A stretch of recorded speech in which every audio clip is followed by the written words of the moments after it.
Lady super star Nayanthara செய்த புதிய சாதனை. நடிகை நயன்தாரா நடிச்சு சமீபத்துல வெளிவந்த படம் டோரா. அறிமுக இயக்குனர் தாஸ் ராமசாமி இயக்கிய இந்த படத்தின் மூலமாக புதியதொரு சாதனையை படைத்திருக்கிறார் நயன்தாரா. எஸ், மார்ச் மாசம் 31ஆம் தேதி வெளியான டோரா திரைப்படம் வார இறுதியில மட்டும் கிட்டத்தட்ட 6 கோடி ரூபாய்க்கும் மேல வசூல் செஞ்சிருக்கு. இது பெரிய நடிகர்களுக்கு மட்டுமே சாத்தியப்படக்கூடிய ஒரு வசூல் அப்படின்னு சொல்லப்படுது. இதன் மூலமா தனி ஹீரோயினாக அதிகம் வசூல் படைத்தவர் அப்படின்ற சாதனைக்கு சொந்தக்காரர் ஆகியிருக்கிறார் நயன்தாரா.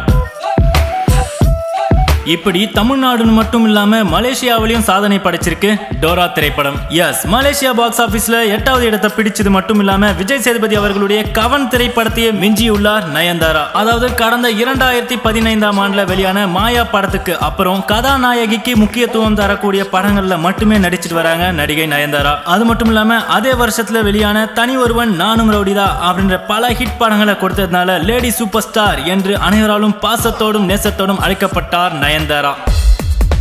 டோரா திரைப்படத்தை தொடர்ந்து இமைக்கா நொடிகள், அறம், கொலையுதிர் காலம், வேலைக்காரன் அப்படின்னு பல படங்கள்ல நயன்தாரா நடிச்சிட்டு வராங்க. டிஸ்ட்ரிக்ட் கலெக்டரா நயன்தாரா நடிச்சிட்டு வர அறம் திரைப்படத்தினுடைய ட்ரைலரை கூடிய விரைவிலேயே இசைப்புயல் AR ரகுமான் அவர்கள் வெளியிட இருப்பது இன்னும் ஒரு சிறப்பான விஷயம். சரி, இந்த சமயத்துல லேடி சூப்பர் ஸ்டார் நயன்தாரா நடிச்ச டோரா திரைப்படத்தை பத்தி நீங்க என்ன நினைக்கிறீங்க அப்படின்ற உங்களுடைய கருத்துக்களை கீழே உள்ள கமெண்ட் பாக்ஸ்ல தெரிவிக்கலாம். இனி இன்னும் இது போல அடுத்தடுத்த மேலும் சுவாரஸ்யமான விஷயங்களையும் தகவல்களையும் தெரிந்து கொள்ள சப்ஸ்கிரைப் பண்ணுங்க பக்கா டிவி.